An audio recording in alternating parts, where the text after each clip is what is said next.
Hi, everybody. Oh my gosh. Can you believe that this is Friday? Oh my gosh. Good to see everybody. Hi, Catherine. Are you back? Are you back home? No. Oh, let me unmute you. Sorry. There we go. We've had some fun little experiences, and I won't go into detail now, but we were way late in Colorado Springs for 3 days. And so since we're behind, I'm now in Kansas.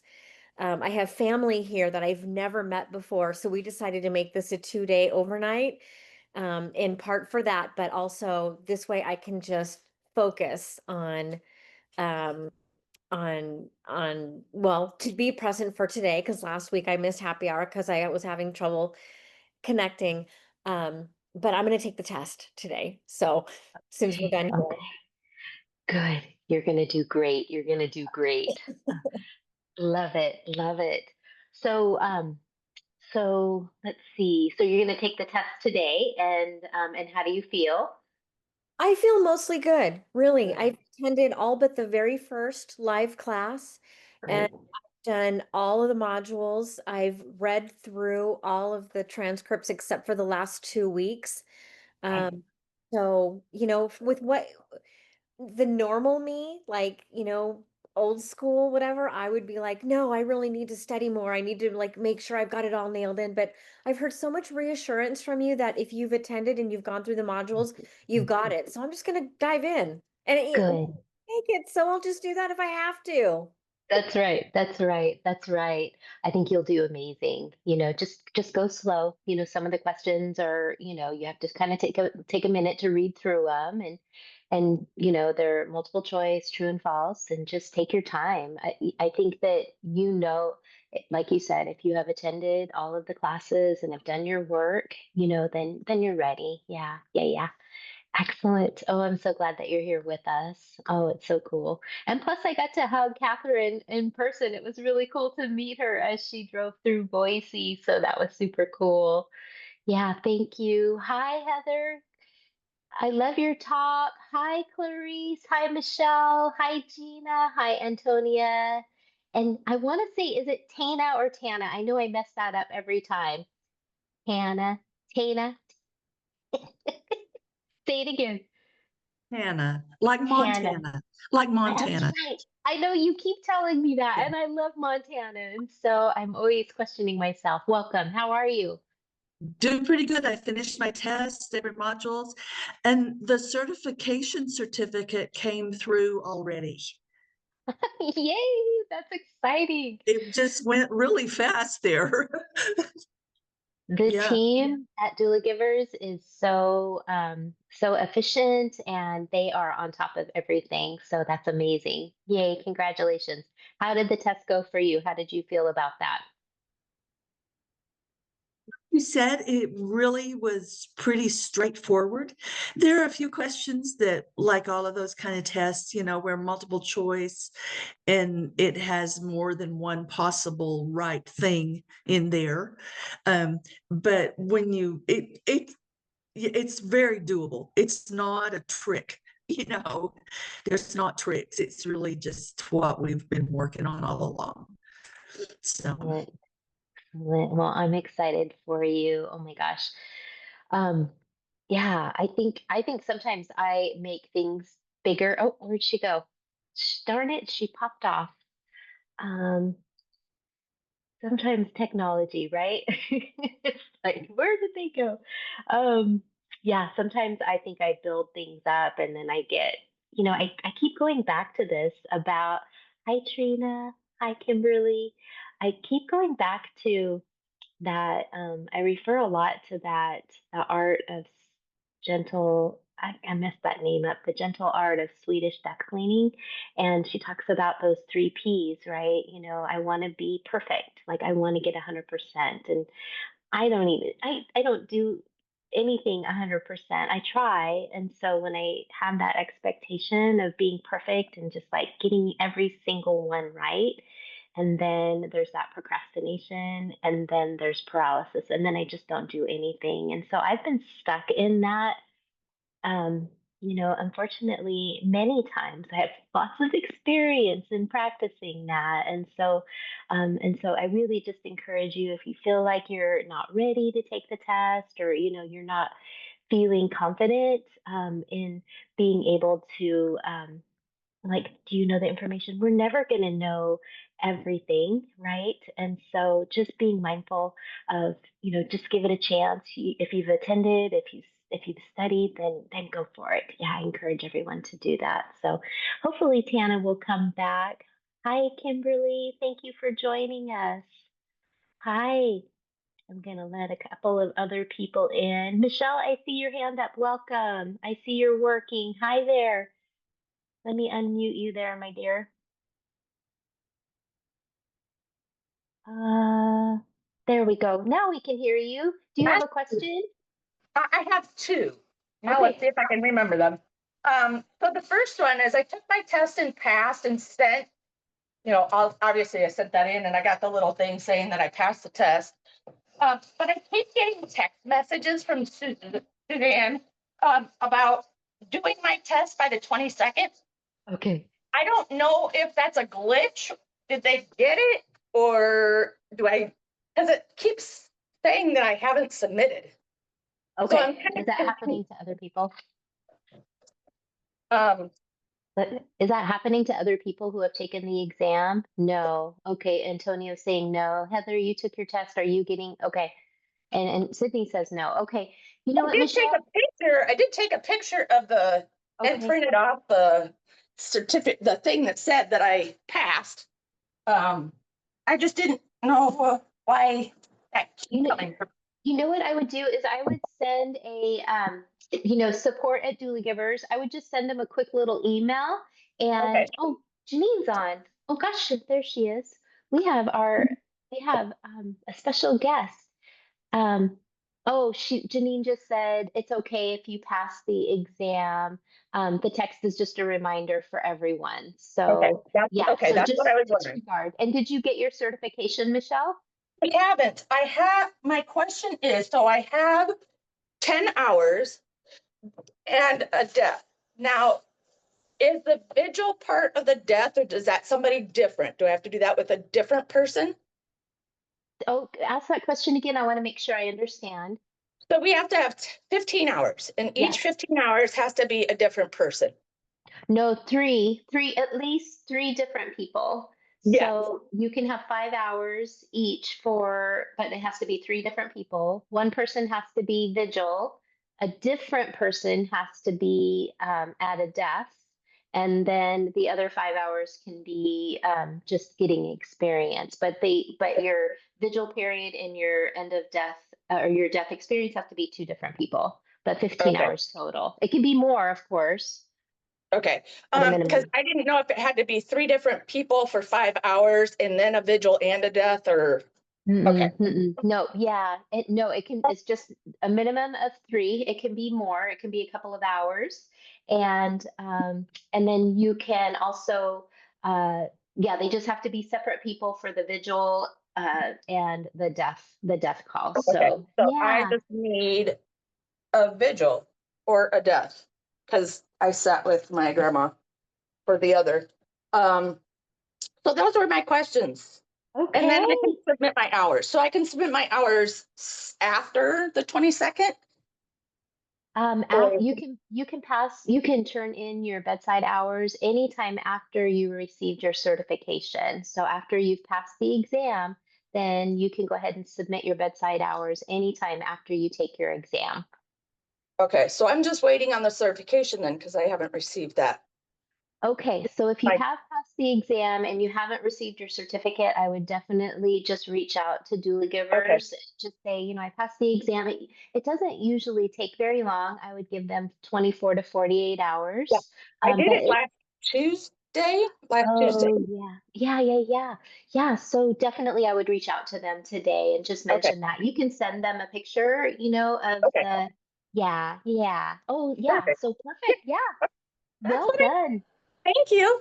You're welcome. Well done. And don't forget, I want to remind everyone too, this is such an exciting time, because if you have passed So complete the course, make sure you click complete on all of them, take your exam, and then if you have all of that done by next Tuesday, you will qualify for that DSIDMA.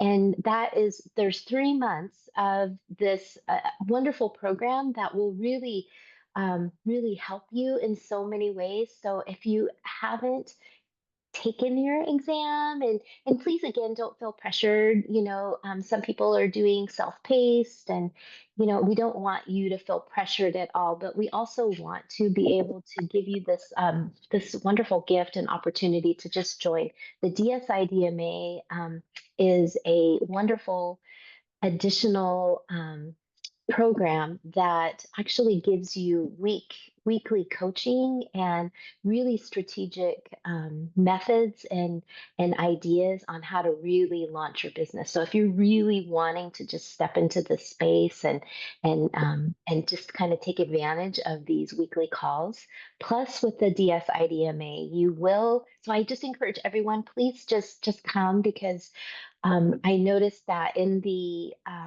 classroom, there was, talk about, hey, let's stay connected after the group, which I totally support. But if you join the DSIDMA, you will have access to these weekly office hours and happy hours. So please consider joining. You'll have access to these weekly coaching sessions with Suzanne, which is like mind-boggling. She's so generous with her time. But then you'll also get access to the happy hour, office hours on Friday, and then tech time on Tuesdays with Erica. So it's really kind of a cool extra thing that I encourage everyone to take advantage of if you can. But again, if you don't feel ready for your exam, that's okay. But I would encourage people to take advantage of that, because I think that it would be super helpful if you're interested. So, hi, Trina. Good to see you. Hi. Have to Let me. unmute. Oh, there we Yep, I go. gotcha. I gotcha. Okay. So I really just want to follow up on what has been talked about with these bedside hours, because I, one time in office hours, asked about whether or not I could complete and get the bonuses without the bedside hours, because it's going to take some time for me to get those. And you said that I could finish and it would be fine. I think prior to class, I had emailed Emily. Emily emailed me back and said, no certification until you get your bedside hours. And the reason I asked about certification in particular is because my the place I was trying to volunteer with won't allow bedside hours without certification. Okay. Oh, And then just now we were talking about it, Yeah. and Janine popped in to the chat just now and also confirmed that we are not going to be certified until the bedside hours piece is complete, even though I've passed the exam and done all the modules. And I just want to confirm that is completely, I've now no holes. Like I get that.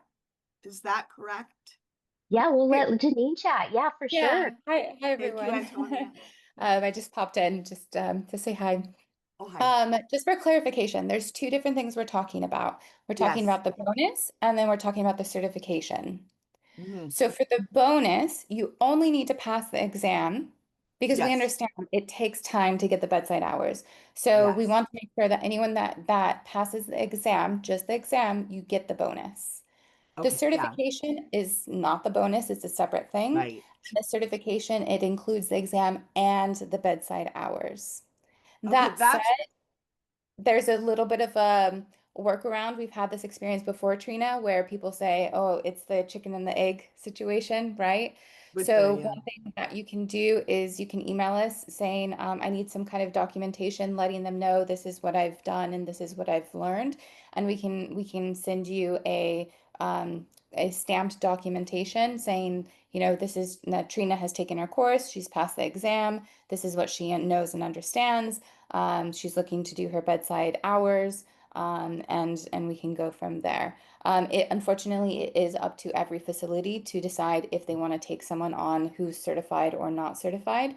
Sure. That's their prerogative, but that's what we can do to let them know you've been trained, you have passed your exam, all of that kind of good stuff. Like you're ready to go, and you just need the volunteering hours. Does that make sense? Yes, yes. I think that cleared it up. I Okay, appreciate it. Thank you. not a problem. I'll let you take over, Christine. Oh, I'm so glad that you're here. Oh my gosh, you have no idea. This is exciting to have Janine here. She's been my lifeline since I've started this journey with the spring semester. You have no idea how many times I'm like, Janine, help. So she's been all of our lifelines. So thank you, Janine. I'm so glad that you're here with us. Yeah, excellent. Thank you, Trina. I'm so excited for you. I'm so excited for you. I did um I just encourage you to keep joining with if you can join, the DSIDMA because I think that would really help for you to stay connected. So I yeah. haven't received any. Does that come? Does that email that invites you to join and gives you the bonuses? I have not received that, and I also passed before last Tuesday. Good. That, Okay. yeah, that'll everyone who had, because we're waiting for everyone to pass, Oh, yes. right? Okay, good. Yes, that okay. So Perfect. on the 23rd, if you guys can give me until maybe noon time, anybody that passes, by then I will be inviting everybody in. So TBD. Wonderful. Okay, thank you. Oh my gosh, there is so much going on the back end. I had no idea that there's just so many moving parts, and it's an incredible team. So yeah, stay tuned. I'm so excited for you. Thank you, Trina. Yeah, excellent. Hi, Michelle. Good to see you. Hi. You undid me. Okay. The advanced directives, I'm working with two. Okay. One has renal failure and the other one has lung cancer. And the caregivers, well, the wife, and they're both over 65. She's really the only one taking care of for the renal failure. Anyway, there's kids involved, and I'm listening and I'm hearing possible tension coming down if they don't make these decisions in advance. I mean, is there a form or directions on how to teach people about the advanced directives or going to that? I haven't, Yeah. I know it needs to be Yeah. done, but I just don't know how to guide them in that. Yeah, so for one, the Doula Givers has an excellent, it's called the Nine Choices document. That is a free resource to the public, to the community. So that's a great place to start. And are you also working on, or do you have available the elder care and the care Yes. consulting piece? Yes, I just haven't gotten that far. So that is an incredible tool to be able to really help us understand how we can support people and actually walk them through that. So I know probably time is of essence for some of those families, depending on where they're at in their disease process. But yes, things kind of bubble up as their loved one their health is beginning to deteriorate. So the sooner the better. But um, I think, like what in our training, you could start with the health and welfare website. What state are you in, Michelle? What? What state are you in? The ones I'm helping right now are in Indiana. I'm up with my mom and dad. They're friends Oh, of mine okay. up here. So But what you you'll called it want health what? It's the health and welfare it's the health and welfare state website. So you can just what I would do is just Google advanced directive for Indiana, and the health and welfare website should pop up. And pretty much every state has a standardized advanced directive form that you can complete. They can also get it at their doctor's office, possibly, but you can actually download those on their website and then be able to help guide them through that. It's pretty easy. It's a pretty self-explanatory form. They'll need to complete the form. Typically, they have two witnesses. It can't be a family member, or it can't be someone. It has to be two people that are not related to that person. Wow, that could be And a problem. yeah, it could be. But It I mean, has to. I can see where it would be necessary. Yeah, and then also and then some states they do require it to be notarized. So that'll be an important thing. Each state is specific on how they um, create advanced directives. There's also the five wishes. That's a wonderful document. But the nine choice document on the Doula Givers website is a beautiful one that really adds. It's a little bit more. Um, Thorough. uh, yeah, and it has some really thoughtful ideas on, I think we all feel like the advance directive is just a really important document, and it really just gives you the basics and the mechanics of how a person wants to, have life-saving measures. So, but the nine choice document really goes above and beyond because it shares more of the environment and other things that perhaps people haven't thought about on how they would like to have their end of life. So the nine choice document, five wishes, and then advanced directive. Google that for Indiana. Okay, the five wishes, is that on the doula website too? No, that is by just Google five wishes. Okay. Yeah, and it's a great. I like. I know for me in Idaho, so I just go to the health and welfare website. I just click on advanced directive. Here in the state of Idaho, they actually have a directory where you can actually fill out the advanced directive online, and then you submit it, and then it's placed in a database so that no matter Okay. if there's a medical emergency, all medical providers can have access to this directory, which I think is amazing. But It's not a all great states thing. have that. So, and the beautiful thing too about completing it online and the five wishes documents allows this as well. You can submit it online and then just make changes because things happen. You might change your mind and then you don't have to complete the whole form again. So, but you can also call or email the five wishes and pay for actual paper documents. And so there's some ideas you can. But the health and welfare is more of a standardized kind of a nuts and bolts of your end of life wishes, more of the mechanics of um, how your end of life wishes would look, just the basics mechanics of physical care. But the other ones are a little bit more robust and all the emotional, physical, or spiritual, mental bodies of the end of life experience. I hope that was helpful. Oh, totally. That's Good. excellent. I mean, because I'm listening to both of them. I took both of them out to eat, one for lunch, one for supper. And the more they're talking, I'm just kind of I'm hearing possibility of huge red flags and terrible things happening because of different people who are in the immediate circle. And, the caregivers, the main caregivers, and she even has the POA for the health thing. She's getting kickback from the patient's girlfriend and the patient's sister, and so I Take a just breath and encourage them to just get this done as soon as possible yeah, because because they're both lucid right now, and they both yeah, seem to be in yeah, the stabilization phase. So it's yeah. time to get it Oh, done. oh my gosh, if they don't have their advanced directive done, they need to do that as soon as possible. And I think, I'm doing which I encourage all of you to consider doing,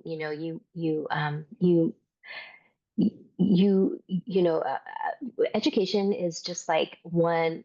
I feel like we have such an obligation to really educate our communities, our loved ones, our friends, our families.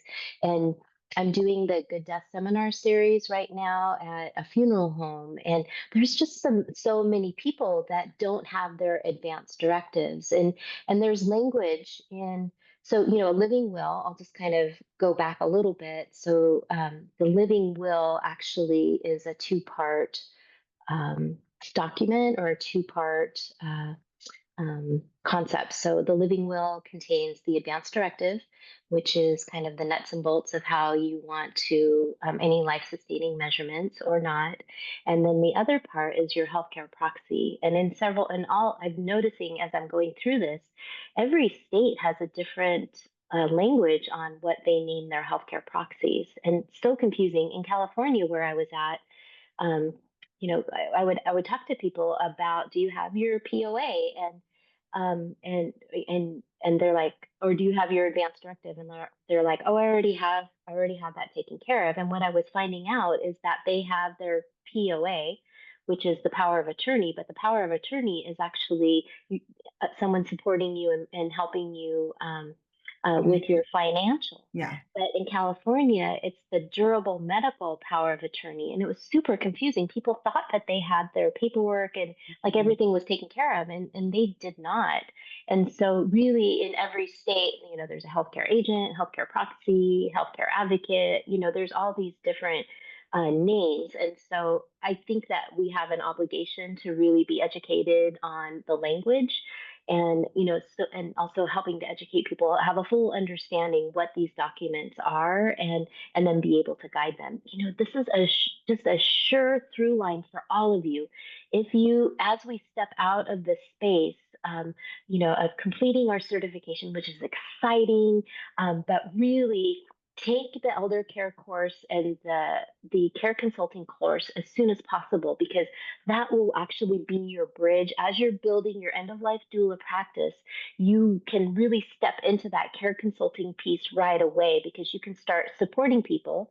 It has a higher price point, and you can start supporting people with their end of life wishes. It's been a powerful thing for a lot of doula givers to really be able to build their practice, because it takes some time building your doula practice.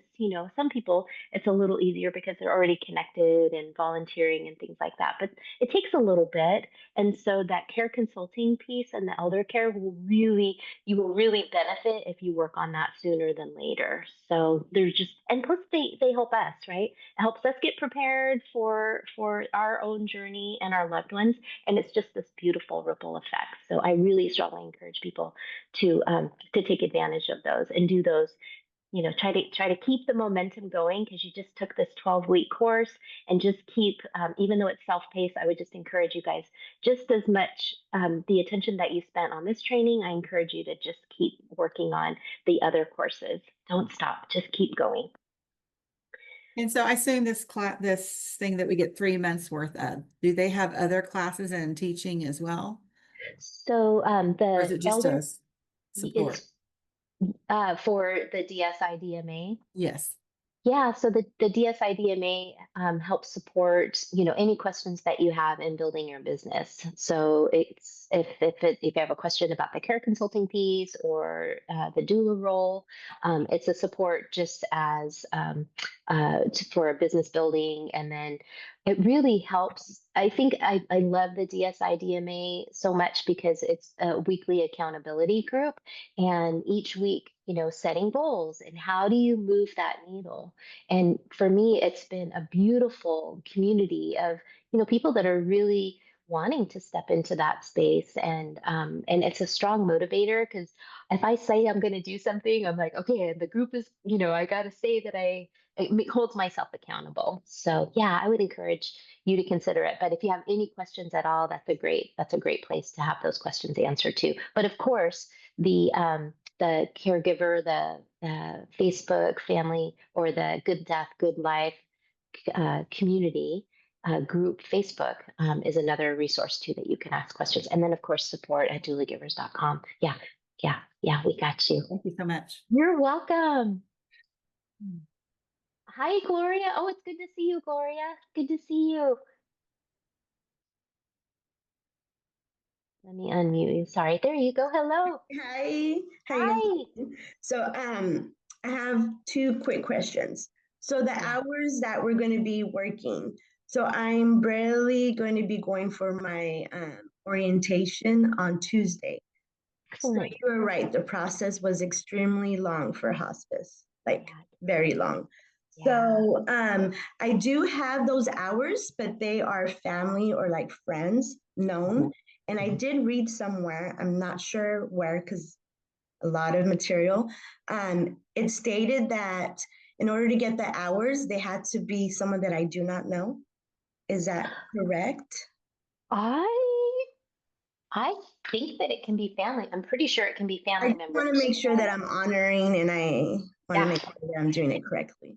I believe that it can be family members. It just has to be different family. If it's going to be family members, it just needs to be two different people, one for the vigil and then one Hmm. for the actual death. And Hmm. so let's see, I have my little sheet here. Um, That's 15 bedside hours, using past experience, bedside volunteering with hospice. You can submit your bedside hours virtually by being a teledoula. So these are the requirements: 15 hours, three Hmm. patients, at least three, but can be more. 5 hours per patient maximum. Hmm. One you need to be present for the active vigil, and then one, you need to be present at the actual death. The vigil and patient experiencing the end of life should not be the same.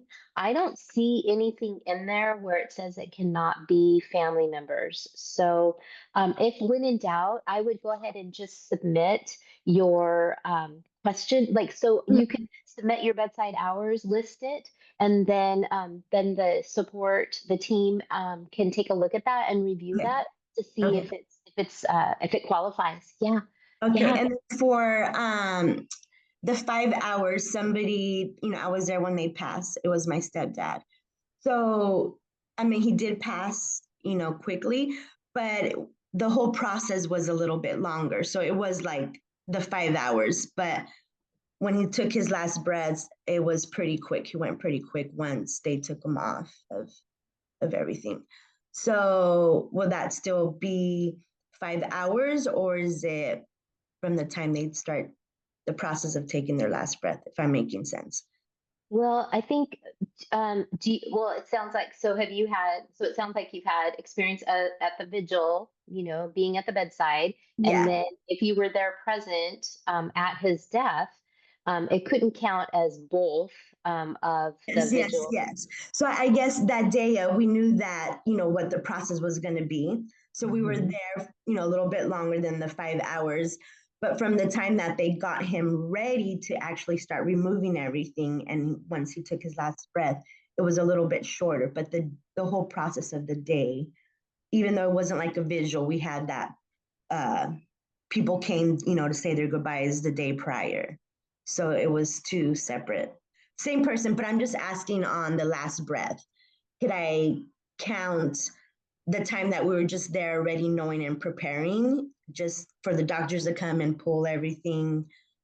Because the time that they pulled everything and the time that he took his last breath was like maybe 30, 40 minutes. He went pretty Yeah. quick, which was great. Yeah. So if you're going to use that as your, Mm-hmm. bedside death experience, it just can't be Mm-hmm. more than 5 hours. Okay. And so, Yes. I just want to make sure that I could put the Mhm. 5, if that makes sense.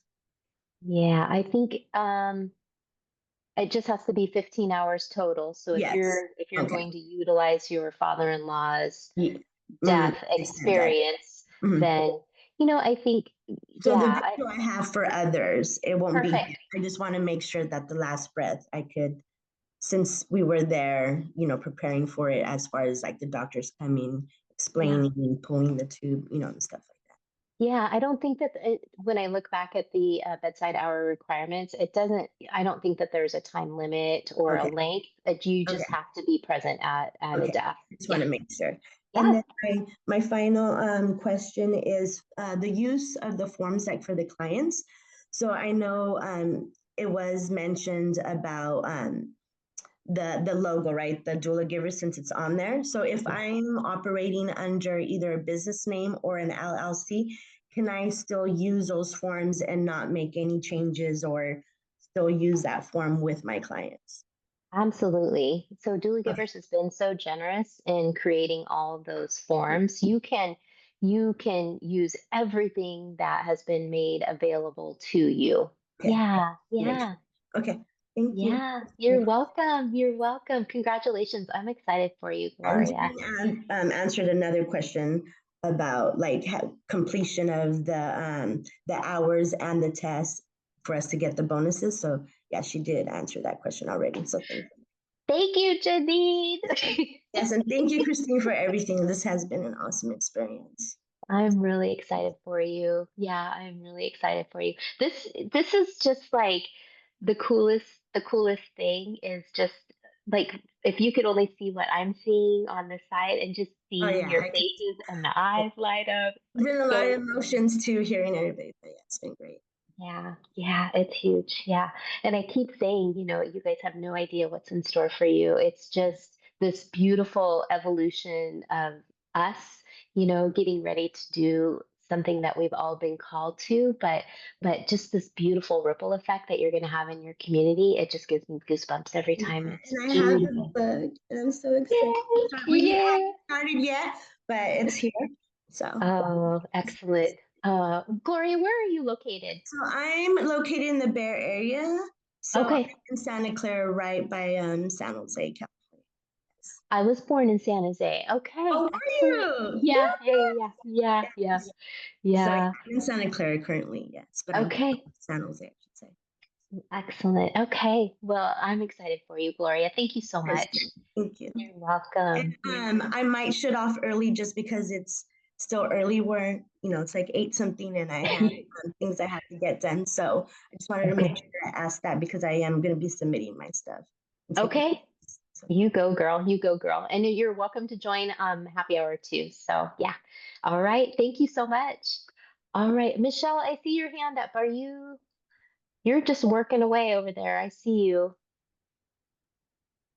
Okay, so I just want to clarify what Janine said. Okay. So, since I have not got my certification because I have not done my bedside hours, submitted them, well, I haven't got it from the test. We do or do not get the DSIMA Okay. Good question. Yes, you because the bonus is something different. The bonus is at the end of the test, you can keep going. Correct or incorrect? Janine, do you want to, you're nodding your head. Do you want to, yeah, I'll let you do that one. Exam equals bonus. Oh, sorry. Oh, Exam equals bonus. yes. Exam plus bedside hours equals certification. Okay. So we can or cannot do the DSIMA The bonus, until the we bonus have is the. the DSI-DMA.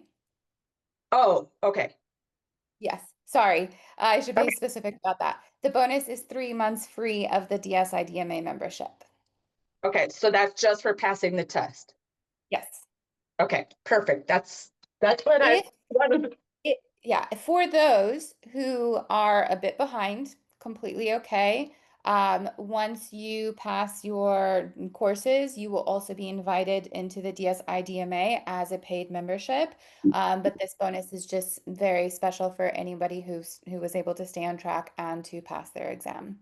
So exam equals DSI-DMA bonus, exam plus bedside hours equals certification. Does that make sense, Michelle? Yeah. Thank you. You're welcome. Thank you, Janine. Thank you. Thank you. Thank you. Hi, Heather. It's good to see you. Hello. Yeah, I just wanted to ask you, which do you suggest taking first, the consulting, care consulting or the elder care? Well, the elder care is, I don't know how many modules. I can't remember how many modules. So the elder care is a great training, videos, of course, and it's a little shorter, I think. The care consulting, I think, is like 12 modules, and so you could take your pick. I'm not sure if they're both really good. The care consulting piece, so I'll tell you, the elder care training is videos, and then you take an exam at the end to receive your certification. And then the care consulting piece is, a lot. The care consulting piece is a little heavier because you have to really begin to research what's in your area and developing, you know, kind of your information that you're going to prepare. And it's an incredible training. So, but you will have to, at the end of the care consulting piece, be able to actually walk someone through that process. And so maybe start thinking about who you might, you know, a friend or someone, and offer it at no charge. We can't charge because we're not certified yet. So just being mindful that you might want to start working on both, or maybe start, you know, thinking about a person that you might want to do your care consulting project with. Yeah, it's really up to you. You know, whatever you're passionate about, but I think the care consulting piece is a little longer than the elder care. So yeah, they're Yeah, both really good. yeah, I started the elder care a while ago, and so now I'm thinking, well, maybe I should take the first two things that I was watching, because I don't even remember what I was taking. I was, trying to get the other stuff all finished. So Yeah. If anyway, if it were me, I would just do one at a time. It can be because you'll want to take, you know, you want to make sure and just complete the training and then be able to take the exam at the end. And so it'll be just fresh in your mind. okay, that's it. Thank you. Okay, you're very welcome. You're very welcome. All right, Antonia, good to see you. Hi, everybody. Hi. Okay, so my question is about the care consulting training, because I've done a lot of work on the advanced directives in New York, but I'm still very confused about them. Even doing my own, I'm still very confused. Like, the living will is very daunting because it's like, I don't want antibiotics. And I feel like that's like that should be on a case by case basis. Like, I don't feel comfortable checking that box right now. Like, so I'm saying all this to say that I'm confused with doing myself. So I feel very, very not ready to consult people. And that's going to be the focus of my business is consulting people. So my question is, does a lot of this get more clarified in the care consulting course? Okay. Yes, yes, please take a breath. Like the training for the doula training just really touches the surface, just Okay. general, basic, but so important just to help us get the conversation started and start thinking how we want Right. to do our paperwork. But each state is unique, and that's the most important part because that is you're going to do a deep dive in discovering how Okay. to not only do your own but then also be able to help people. It's a beautiful course. It's a beautiful course. So yeah, so take a breath. The care consulting piece will have you, like, you will be the best educated. And I want you to, in if when I'm hoping you've already passed your test, so you'll be invited into the DSIDMA. There's a Julie giver in, I think she's in New York. I'm not if she's on this call. Her name is Grace, and she Oh has. yeah, I connect Grace Thompson. Perfect. Okay, so Yeah. she, to me, that would be my go-to person in being able to navigate, because I think you guys are in the same state, and Yeah, she did. She's in Albany, Okay. New York. So yeah, and again, I can't, I'm not the expert on doing the, you know, care advanced directives for each state. I know that they're each unique and different. So, but becoming the expert for you and your state will be important, and the Right. care consulting piece it's so robust. You'll be so excited. You'll be like, oh, that's what that is. So Yeah, because I also with Cindy and I had a long talk about this the other day too, and it's like like the other question I have is, and you don't have to answer it. Can I do a MULS now, or does it have to be? Do I have to have a terminal illness and be over 65 or whatever because it's kind of says that on the form in New York. And again, I'm not asking you to answer, Christina. Just these are all the questions because I really want to yeah, get my stuff done. I'm a firm believer in, walk the talk. And I also need yeah. to do it. I'm a single child-free person, with no siblings and no parents. So I have to I have to put myself in order like yesterday, For sure. You especially know, because and I'm planning to travel the world, yeah, so for sure. So yeah. I can't remember, is in New York, is it the Post? Is it the It's MULS here. Post? MUL. Okay. Yeah. Yeah, so I did it with my dad. I printed it up on bright pink paper already. perfect. But I just don't Perfect. know if I'm like allowed to do it I'm 54 and healthy, You know what I mean? Yeah. So I think that it is possible if you have a doctor that will sign that for you. I think we also have to just kind of take a pause. And typically, the most form is for people that Hmm. are given a diagnosis of a life-limiting disease. I Yeah. know several people that are in their 70s that already have their form and have found a doctor to sign it. um, we do have to be really mindful when we prepare these documents that you have, do not do CPR, that if that is your choice or not at this point in my life. I'm I'm like I'm a full code. Like if something happens to me, help me out here.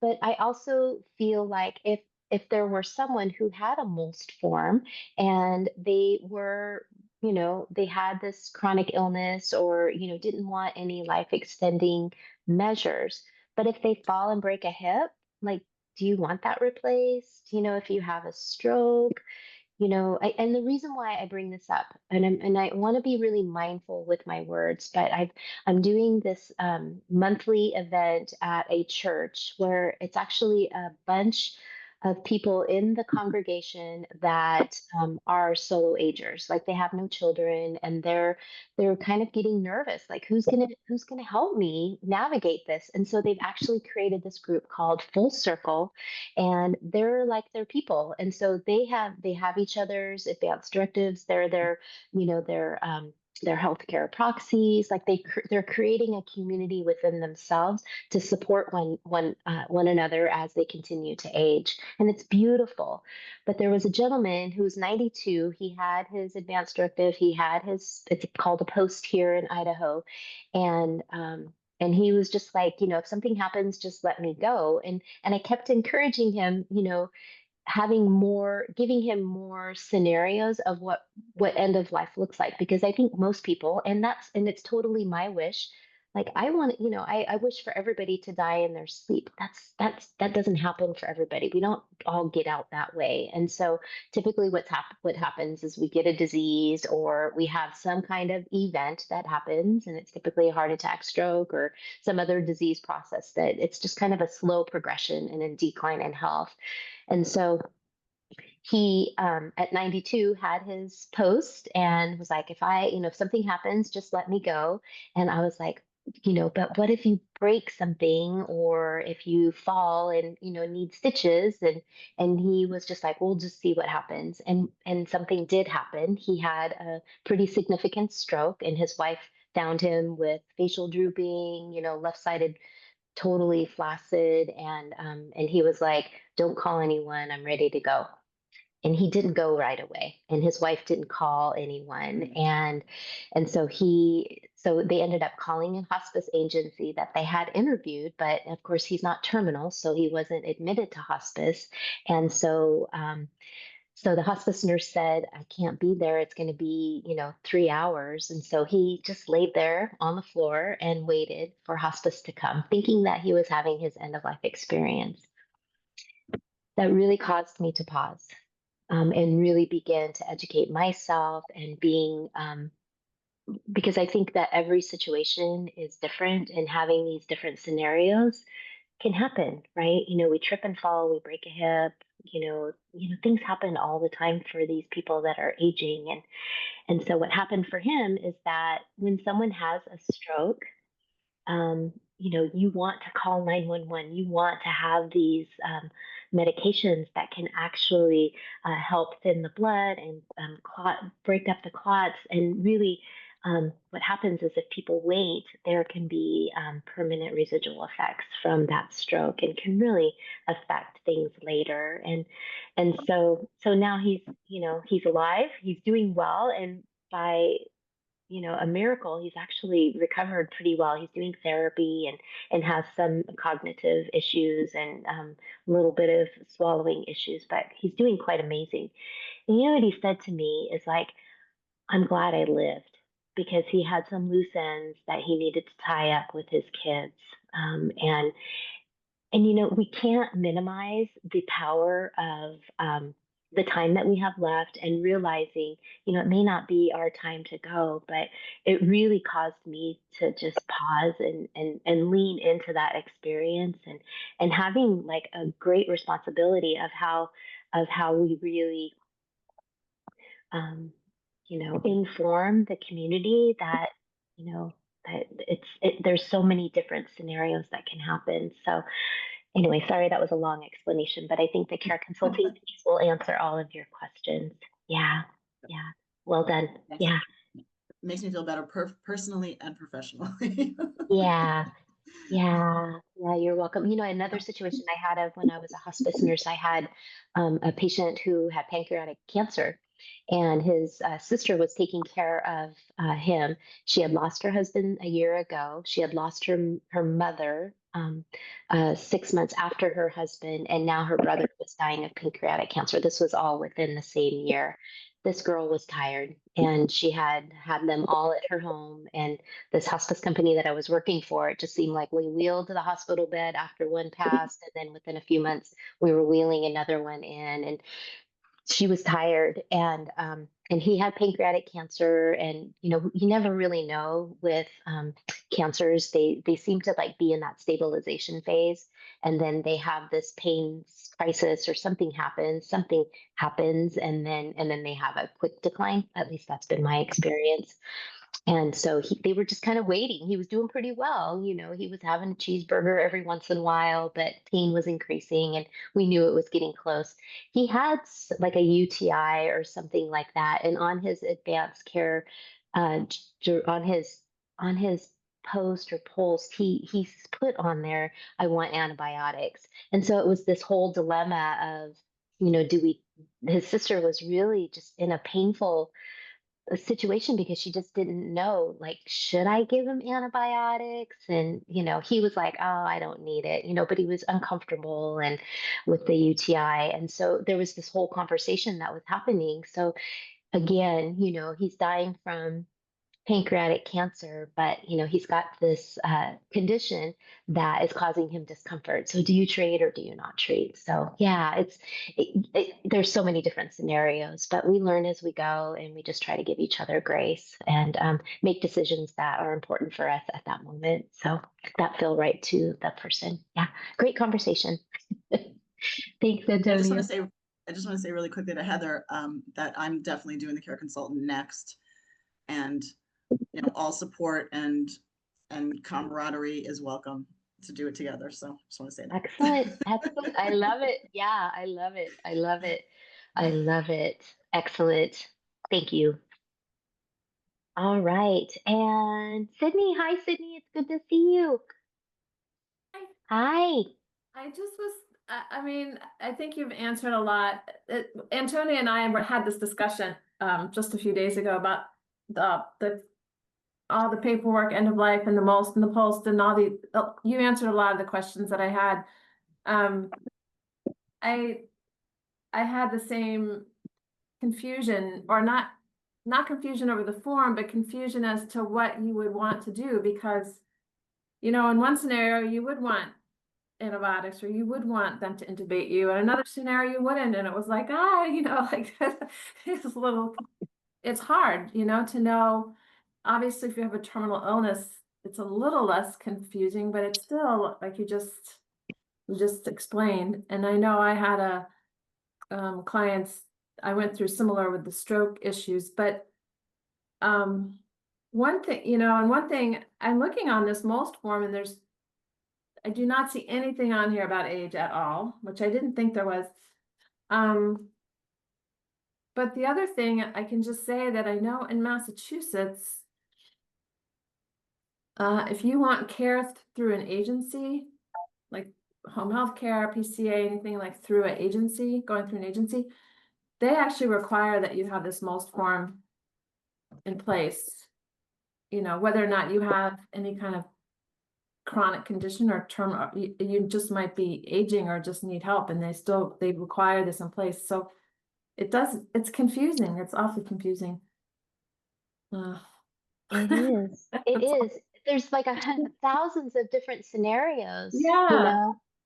And I And think, oh, go ahead.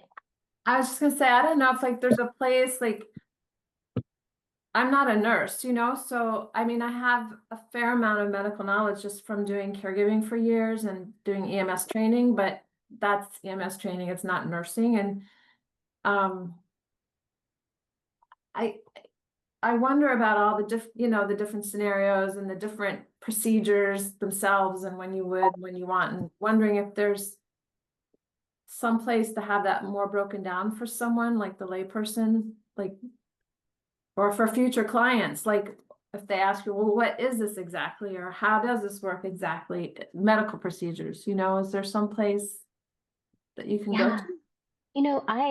To be honest with you,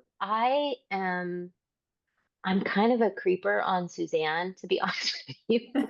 Like, I mean, I listen to her, like, to me, she's like church, to be honest with you, because my I have learned so much by attending all her life cafes. I have signed up for everything that she offers for free. In fact, she's doing something on the Shift Network this weekend. Like I have for the past 5 years, I have been going to everything that Suzanne has offered for free, and she does a ton.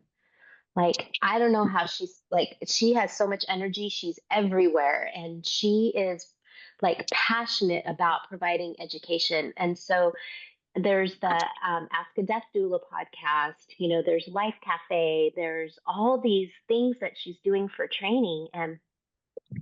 And so listening to her over and over and over again, it finally sinks in my brain of really making these hard decisions for myself, and then really beginning to honor the decisions that others make for themselves. And one of the things that I keep hearing Suzanne talk about, and going back, like I would re-listen if you have the ability to listen to the Good Death series on the advanced directives and the healthcare processes. There's 2 hours of incredible training that she talks about. And what she talks about that really sticks with me the is making a decision. Like, you can get all the treatment that you want if you really want to extend your life, and if you have a cancer diagnosis, or any kind of end stage renal failure.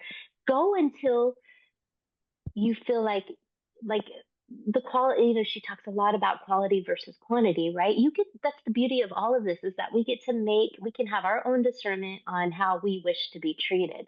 But then we get to the point of saying, I think I'm good here, and so I heard Suzanne mention, 50%, so if our quality of life is cut by 50% and we are no longer able to do the things that we love and enjoy, if we aren't able to recognize our loved ones, or aren't able to feed ourselves, those are all personal choices that I can't make for anyone. But it's really you making the determination of going so far. And she talks a lot about being on that medical treadmill, and that's what we're seeing over and over and over again. Doctors are That's what they're trained to do, is to save your life, right? Right. But living is much different than having no quality of life. So are you living, or are you just extending life but not really living, right? So those are personal determinations of that only you can answer, and really getting crystal clear on having those conversations about what quality of life means to you. And I have my idea. My husband has a health thing that he's going through, and we have these conversations all the time. And when he says, I'm good here, I have to honor that, and not try to one more thing, or get that influence from the doctors. He could say at any point, I'm good, and I have to be okay with it, and he has to be okay with it. Does that help? It does. Yeah. And I have been through some of those scenarios too. It's just so complicated, and I guess I don't want to feel um boxed in by a form if something were to be a situation where you would want, life-saving procedures done. So it's always a Yeah. little tricky, right? So So, and I think too, like I saw in the chat, I'm sorry, I can't manage chat and talking with everyone at the same time. It's too much for my brain. I try really hard, but I saw in the chat, Maggie, someone posted, in this state, the doctor won't complete a post until you're deemed terminal, and so it's state, it's state specific, but some, doctors in some states are filling out these post forms for people, but typically the norm is that you do your advance directive and you have some kind of guideline. Um, and really, we have to remember those advance directives were created to protect the doctor, right? They're not to protect us. They're here to protect the doctor. And really, we don't want that responsibility for our medical staff. They do so much as it is, right? Like we can't expect them to save every single life. That's putting an unrealistic expectation for our medical practitioners. It's like it's unfair for us to say, "Fix me, heal me, save me," and then it's like, well, I've saved your life, but then I'm hooked up to machines for the rest of my life, and so I think it's an unfair expectation to place on our medical practitioners. I also feel like when someone gets to that point of like having that conversation with hospice, and then that's where you pivot. You take all of your information from your advance directive and then you place it right on the most or the post form. So it's actually quite easy, and then you begin to get more clarity. If you have specific things that you had on your advance directive and may want to pivot and say, maybe at 55 I want maybe some artificial nutrition, but maybe at 85 maybe I don't at Right. this point. And so there is a lot of gray area, but I think we have to start somewhere, and then we can get really lost in the weeds, and then we get into that perfection. Like there's so many different scenarios. How am I going to get this done?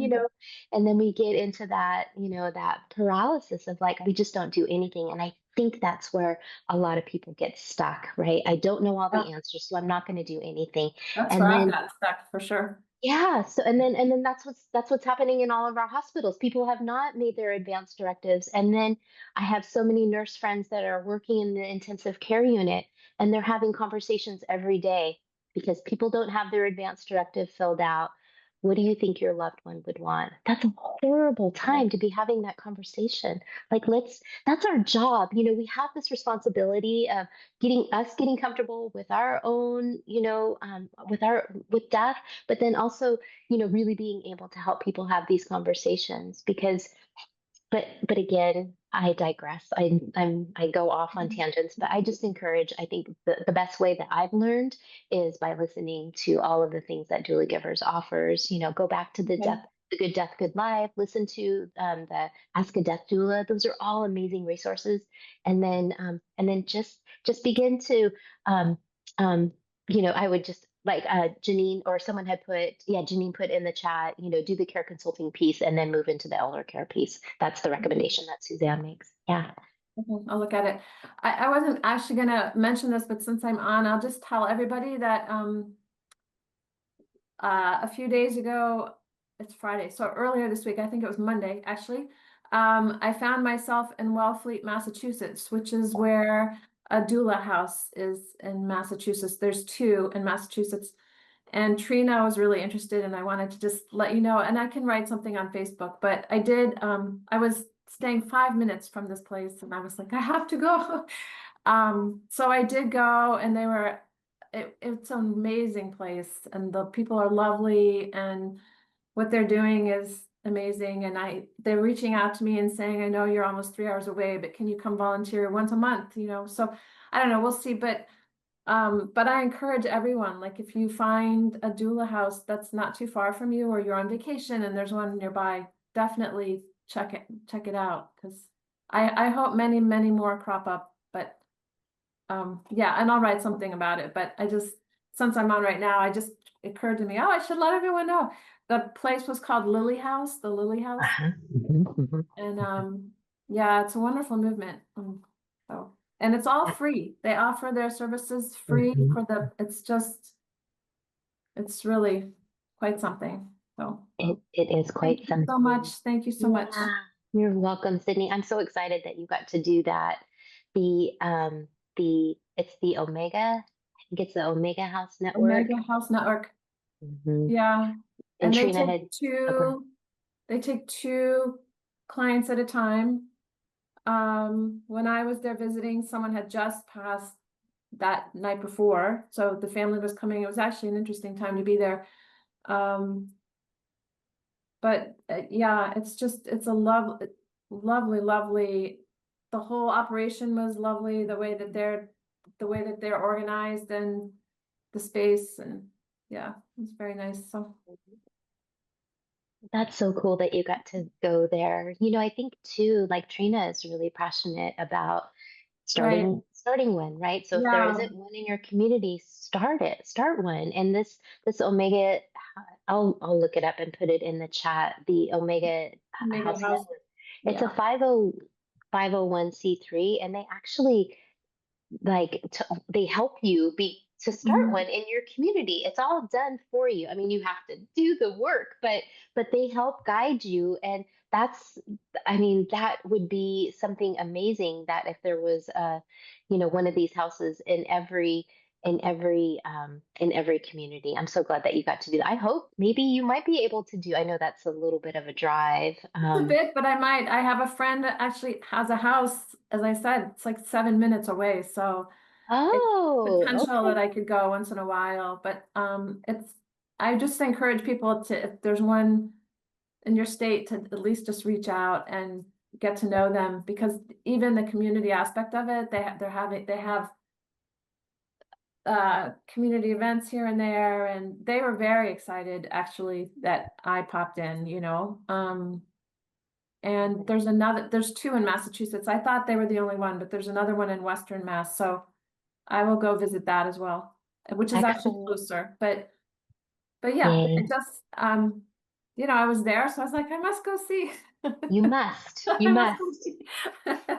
So I love it. I love it. There's a doula house, or not a doula house, sorry, a hospice house here locally.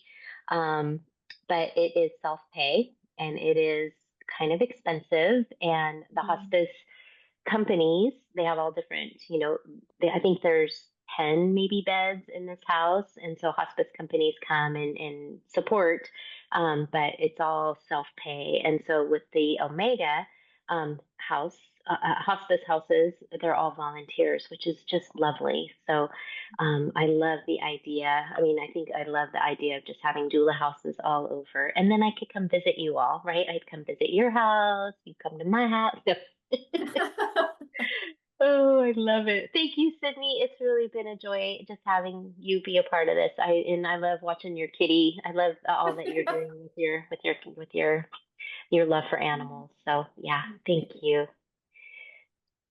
All right, Tana.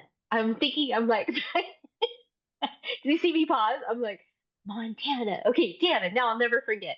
Okay.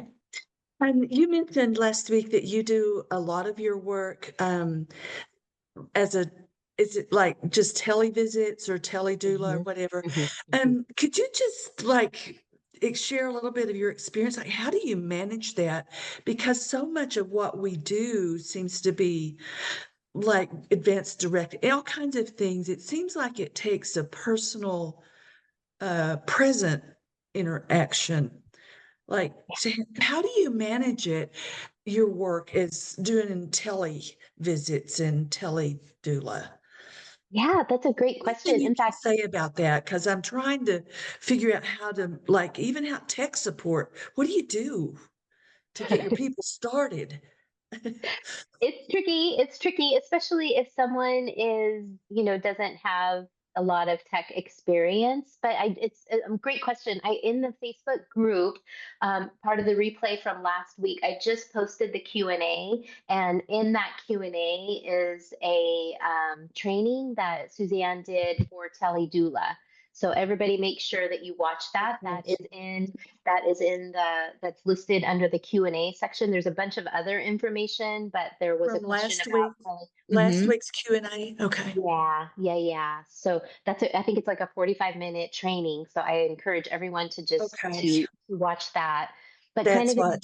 nutshell, my practice has been it's just been by word of mouth. So people are just finding me. They're finding me on my website. I offer a 30-minute free consultation, and they're like, "Yeah, but I live in, Oregon." And I'm like, "Well, that's a little far for me to drive." And so I do a lot of consultations over the phone, and I do a lot of support over the phone, text, and then I do a lot of FaceTime. Sometimes I do Facebook Messenger. You can do a video. We do Zoom if they're able to do it. It's whatever they feel comfortable with. Oftentimes, what I'm finding is that I'm supporting the caregiver in my teledoula role. I'm not necessarily, I would love to be at the bedside of every person that's having their end of life experience. It's just not physically possible for me to do that. And so I've actually done teledoula where they have their laptop computer at at the bed where their loved one is, and I can lay eyes on their person because, they're having terminal secretions or, they're not really sure what to do in this case. And so if I can lay eyes on them, and to be honest with you, that's the way medicine is going, unfortunately. There's Yes, not going to be enough people that's on so the true. I'm sorry to say, I don't want this to happen, but it is kind of the inevitable thing that's happening with our healthcare here in Idaho and Montana too. I'm sure we're so rural, it's impossible. Like there's some people that can't even get access to hospice because they're so rural, right? So the hospice company is 100 miles away. What does that poor person do, right? And so we can, and you might be able to position yourself very well because of the enormous state that you're in, right? And so it's really truly a beautiful option. Just all you have to do is just lay eyes on your client and you're gonna know, okay, they're at this stage. But then really what I have found to be my truth is caring, supporting the caregiver. Sometimes it's just a text, this is happening, what do I do? And then we pick up the phone or we schedule a time, to um, kind of help walk them off the ledge, or just stand there with them. It's been a beautiful part of my practice, to be honest with you. And I didn't like it at first, but as you begin to be known, as you begin to build your practice, and it's so amazing. People just by word of mouth, like, oh, call her. She's my girl. So Tana, it's going to be just by people by word of mouth. People are going to just start reaching out to you. People from across the country, really. Um it's been it's been organic, but yet it's been intentional. And one of the things that I want to talk to you guys about too is as you begin to build your practice, really begin to do a business Facebook page, make a presence on Facebook, and be consistent about the work that you're doing, and begin to share things about the stuff that you're doing. And it's just been an amazing organic process of people just reaching out, people that I don't even know. My sister, she's a friend of yours. Can you help me in this time? And I have conversations all the time with people. You're going to be surprised. You put yourself out there, they will come. Yeah, yeah. I hope that answered your question. Thank you. I Yeah. just like to share one of the real um, uh, good moments this week was coming to see that what we individually do, the type of work this is, it does not reach massive crowds of people that we're going to necessarily influence or I mean, Suzanne has a great influence and stuff, but for most of us, um, I just feel like there is a guidance that is there to get us to the people that we need to help, the people that we need to work with. There, and of course, being a little bit older in the group too, but it I'm sorry, I'm kind of short on words for this because I'm just thinking it through myself, but there's just such a beauty that I don't have to go fix everyone in every situation, but that, like you said, organically, we get to the people that we are meant to be the ones to work with and help. Yeah. That's, thank you for sharing that, and that has been my I don't have experience. to be anxious about trying to find masses of people or making a huge influence. I need to just find the people that I'm meant to be there for. Thank you. Yep, it is so true. It really takes the pressure off of, I think, it's like I have to, and that's our will, right? Like I have to, find all these clients Something and big. No, it may just be big for one or two people. And that changes everything. That Yes. changes everything. And Suzanne talks about this all the time. She started this 15, 20 years ago, right? And she started from the very beginning of just, there's something that people need support, and I'm just going to provide this 90-minute training once a month. She started out with a life cafe. All she did was just show up. And all we need to do is just show up and just show up. Not only are you going to have a good death, Hannah, your loved ones will probably have a good death as well. And then they're going to share that information and their experience. And to me, what like 100 years ago, we all knew how to do this, right? We all knew how to do this. We all died at home. The grandchildren were taking care of their grandparents. It was just this beautiful, natural experience. And then we've just gotten so far away from that. And so, I would love to be Mother Teresa. That's not going to happen this lifetime. Not going to happen. But I do think that if we can just make a change within ourselves and do our forgiveness work, always, always, always remember that forgiveness work is an ongoing process. And then if we just help one person, I'm thrilled with that. I am just thrilled with that. So, and that's that beautiful ripple effect. Yeah. Yeah. Takes the pressure off, right? We don't have to do anything. Just be the message. Yeah. Thank you. Thank you. Yeah. Well done. Well done. Oh my gosh. Hi, Maggie. Oh, I unmuted you. Am I muted now? We can hear you. Where'd you go? All right, now I am. Here I'm here.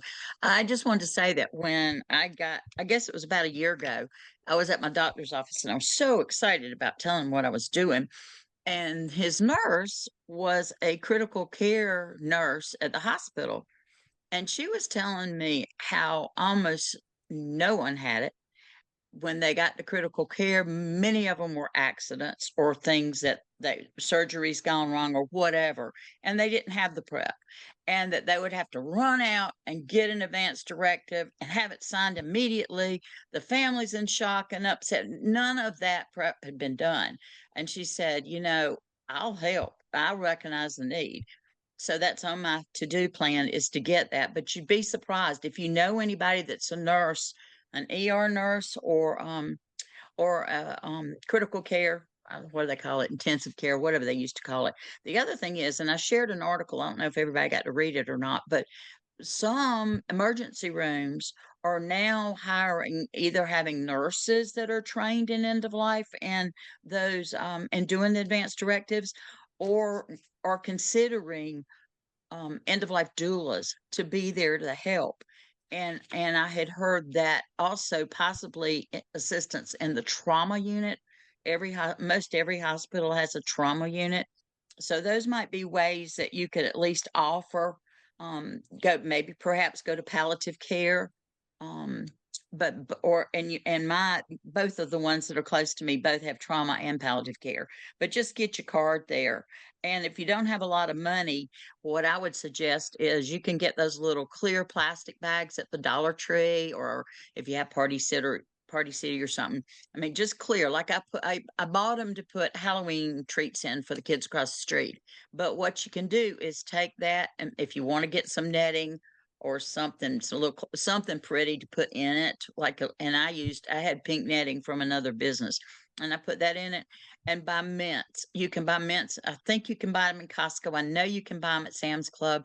That people love those puff mints, and they like the wintergreen, which is in the green bag. I think the combination of getting them both was less than $30, but I put like 4 in there in my business card and tied it with ribbon. So when you go, it's not like they're gonna put the business card, they're gonna keep it in that baggie there while they're eating their mints. And that's not gonna melt like chocolate would, because I would have thought chocolate and it'd be more expensive. But the mints would be something that they will keep because they're not gonna eat them all at one time, like they might chocolate. Very, very inexpensive. I don't say cheap, it's inexpensive for those starting out who don't have the funds to do much of that. But it's in anybody that you talk with, have some. If you go and see them, give them one. They keep that card out or they put it in their top drawer wherever they go every day. But one of those ideas, maybe that will help you. Thank you, Maggie. Thank you. Thank you. Always good. I love all your ideas. Like little extra something, right? Just a little extra something. It doesn't have to be a lot. Yeah, perfect. Thank you. Thank you for that. I wanted to say, Hannah, I trying to do the chat too. So your question about this is our last office hours officially. The Facebook group is going to be archived so the spring semester 2025 group will be archived as of next Friday. But you will have access to the Facebook group. There just won't be any active posts, or you just can't post, but you'll be able to access all the information on that.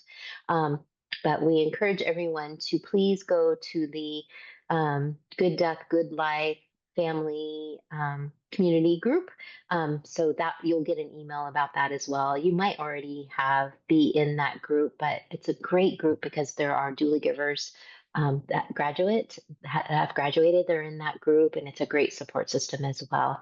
But to your point, Tana is so if you do take your exam and finish the course and take the exam, you'll get an invite to join the DSIDMA, and then these office hours and happy hours will continue for you on Fridays. So yes, you'll be welcomed into that group as well. If you have any individual questions, of course, you can always access the support at doulagivers.com. So yeah, great question. Hello, Trina. Hi.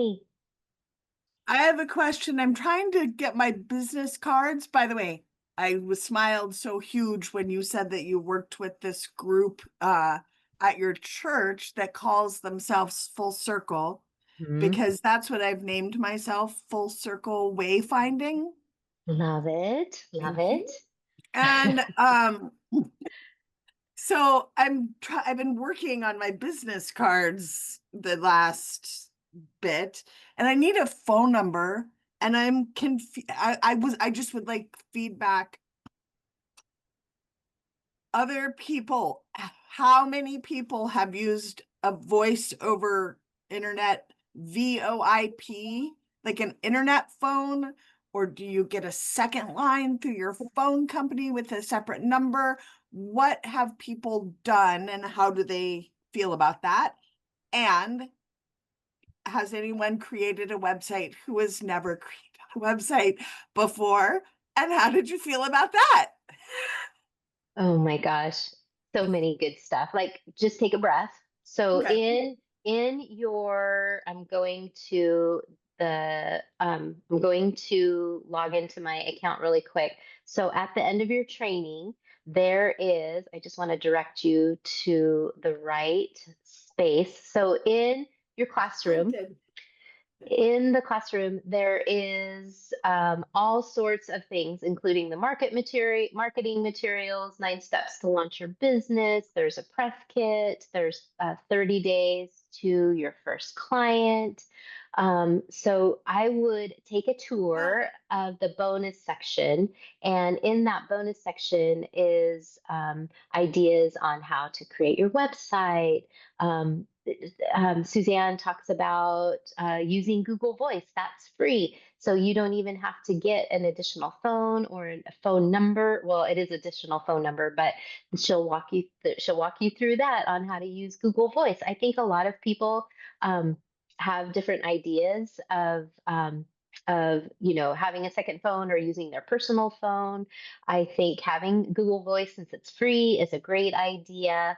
And then building a website, I'm totally geek out on YouTube all the time. Like I go to YouTube, like YouTube school all the time because I don't know how to do anything, and everything's on YouTube.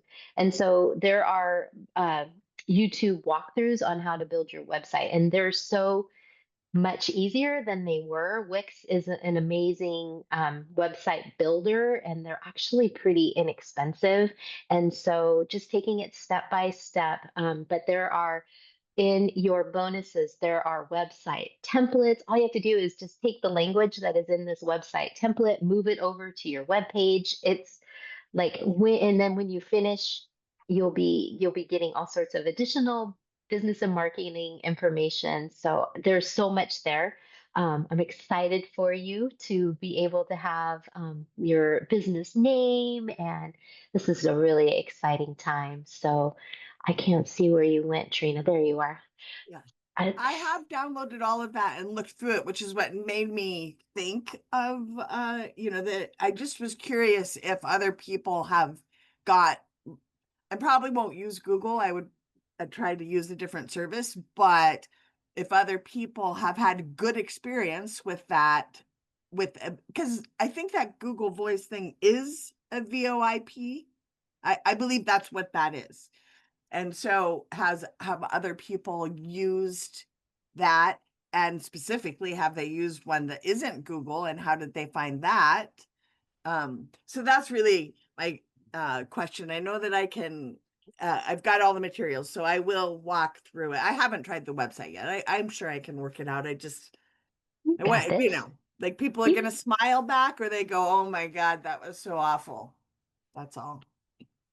They're gonna love it. And I think I love the I mean, idea of like Canva. Like I had to really do a deep dive on how to make a flyer. And, for me, it's like terrifying. Like, oh my gosh, I don't even know how to do this. And then I become paralyzed. But what has been so amazing is that I did it. Like, I was like, I did it. Right. And you just feel so good about, oh my gosh, I thought there was something that was so impossible. And I made my website, I did all of these things. And now I'm learning how to edit videos. So I have this little death over tea, and I'm like, who is this? A 55-year-old woman like learning all these things, right? So I know Catherine's like, woohoo, like, who is this? And so and it takes time, but you're investing in yourself and you're investing in your business. So yeah, I want to be mindful. I want to do happy hour so you guys have some time together. So maybe Maggie will have you be the last question if that's okay. Oh, you're unmuted. Go ahead, darling. Answer to Trina to three things. Number one, don't rush your website. Do am I muted still? Can y'all still hear me? It just comes up. yeah. Okay, good. Yep. All right, don't rush your website. I've had mine up be 2 years in October. I've had very few leads from that, but I have from my Facebook page. Most important thing is your business cards, because and I also would say get you something cheap like I've got on right here that says end of life doula, but make sure the letters are big and wear it everywhere, because people think I'm with the school system, and so I don't have to stop them for a conversation. They stop me. So wear it, put it where you can, wear it where you can. I put a little Tupperware thing in my car, so when I get home I put it in and then I don't lose it, and use the magnets. I like the magnet better than the pen. So don't worry about the website. Have those two things. Now, in regard to Google versus, a lot of people can't afford a second line. I've been on a network call this morning. That's why I was a little bit late coming in. And on the network call, they said don't use Google. Yes, it's inexpensive. And if Susan Ann said I had not heard that about that, but he suggested ringtones. have your all the Ringtone. important people, your best friends, ringtone, not ringtones as a thing, but on your phone, you can assign a ringtone for each person. And he was saying that like all family members get a doo or whatever it is, or a ding dong for whatever, so that when it's not your families and your friends are the ones that are whatever, then you know, okay, you don't see that. I don't see that. No ringtone. Okay, be your professional self. And that was what he said. So it's an inexpensive way of doing it. And when we're starting out, we've got to do something to help ourselves. So consider Google. I've not done it. I'm not crazy about it when somebody else calls me. It feels so impersonal, because usually it's a recorded line, somebody else's voice. So anyway, and I like my Southern voice. People know it's me. Anyway, good luck. If I can help anybody, y'all are doing great, and I'm here for you if you need me. Thank you, Maggie. Thank Thank you you, so Maggie. much. Excellent. So, one of the things I just want to answer in the chat because we're running out of time is I saw, so I think it was Catherine that posted, creating your own Facebook group for spring semester. You guys can do whatever feels right for you. I do want to just, a little caveat is when I'm not sure how to word this. I would love for you guys to also stay connected in the family caregivers group because you will be exposing yourself to doula givers that are a little farther than where you're at. And so, if you're in a community where you're all trying to figure it out yourself, you might be in a bit of a holding pattern. And I love the idea of supporting one another and cheering each other on. But I also would love for you guys to consider kind of also being a part of the larger group because that's going to help you move your needle and because you're gonna be able to collaborate and work with people that just are a little farther than you who have maybe have tried something like sometimes it seems like we're it's like we collaborate with our peers but then sometimes it can be helpful if we stay connected to someone who maybe has a little bit more experience and giving you some fresh ideas so love the idea of staying connected and we did that with my group and love it's kind of like like what do I call that? Crib, like your crib mates, right? So want to stay connected. You absolutely need to stay connected because this is the birthing of you and your business, and like you have to hang out with your family, but also I want you to be able to stay connected with the community as well because it will really help grow you and just stay connected with the global community that has been created. So yeah, so great idea, great idea. Yeah, Tana, go ahead. What's the name of that group again you're just now talking about? Yeah, so I'll put it in the chat, but it's the I can't remember exactly. It's the Good Death, Good Life family caregiver community or something. I'll put it in the chat and That's not the one that's the same as the book club. no, it's different, and that's an amazing community as well. Yep. So there are several things. Yeah, there There's are several. So three things, and you guys should be getting an email soon if you haven't already. There's three things. So there's the Good Death, Good Life monthly event. That is the last Wednesday of every month at 12 noon Eastern time. So put that on your calendar. Like that's just kind of a thing that I try to get to every month. And then there is the Facebook group, the Good Death, Good Life community group. It's a large group of doula givers that have graduated and other caregivers. It's a great supportive community. And then there is the Good Death Book Club. So if you're not plugged into that, I would encourage you guys to also be involved in that. There's a lot, and then of course, like I said, I'm kind of a creeper on Suzanne because I just listen to everything that she puts out. Oh, thank you, Antonia. Yeah, Good Death, Good Life community on Facebook, and I'll put that link. It's also in the Facebook group where the Q&A from the last class. There's a link to that group as well there. So, but I'll put it in the link while you guys are doing your group. So I just want to say, is everybody staying for? Well, do you guys mind if we go over just a little bit so you guys have like full 30 minutes? Is everybody able to stay maybe 5 minutes late? Okay.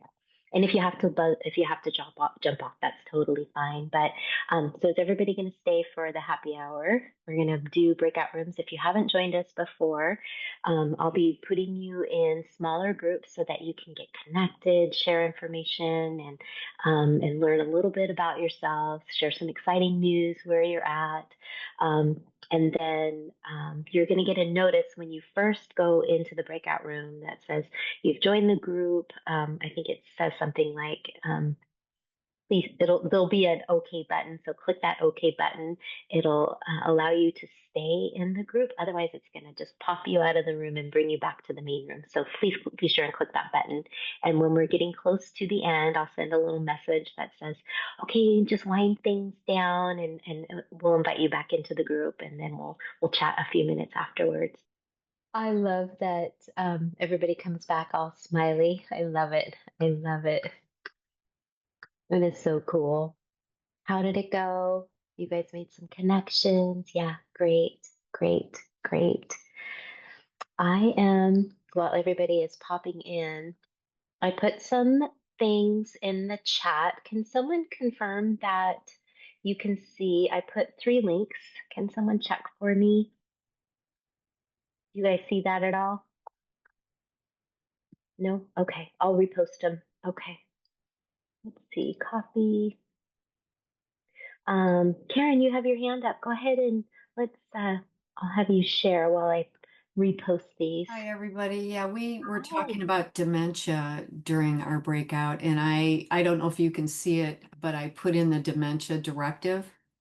And this was created by a doctor a couple years ago because he felt like the regular advanced directive wasn't being filled out. And he gets 95% of the dementia advanced directives returned to him. And everybody in the United States should have one of these filled out. It's not for people who have dementia now, it's for anybody, in case anybody didn't know about it. So I just put that in there. I just wanted to let you know. Okay. Thank you. Thank And you, I have my Karen. phone number listed here, so if you guys have any questions, I'll be happy to answer that. Thank you. Okay. Can you guys all see Karen's post? Can you guys see it in there? Dementia directive. Do you guys see it on your end? I can't see it on mine, but maybe Let me see. Here, I put it back in. Let's see if you can see it now. Okay. Thank you. Thank you. And do you guys see the posts that I put in there now? That I posted 3 of them? Mhm. Okay. Okay, perfect. So yeah, I put in the link for the Good Death, Good Life Cafe last Wednesday, the teledoula that Tana was asking about. That's there for your convenience. And then the Facebook group. Oh, is that twice? Nope, different. Yep, so different things. So, oh my gosh, you guys, this is I'm always so humbled to be able to spend time with you guys. And I want to just kind of just take a minute to just really sit. We've been sharing time. Some of us have been here each week, and I just want to be able to just take a moment. And I feel so deeply connected to each of you. I am so proud of you. There goes the tears again. So, I am so incredibly proud of you. I know that you have been working hard, and I know that this may have stirred up some things within ourselves because um, 'cause I have a feeling that there might be some things within ourselves that need healing.